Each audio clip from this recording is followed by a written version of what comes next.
Paano kaya naisip ni President Bongbong Marcos na ang papalit kay General Marbil na susunod na PNP chief ay si General Torre?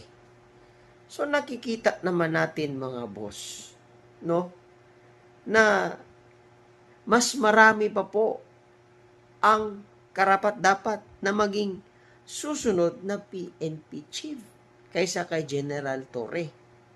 Opinion ko lang po ito mga boss ha.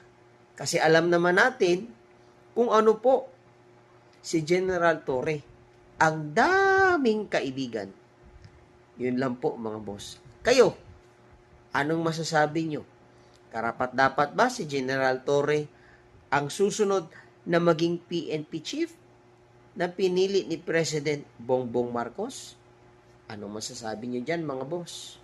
Tanong lang.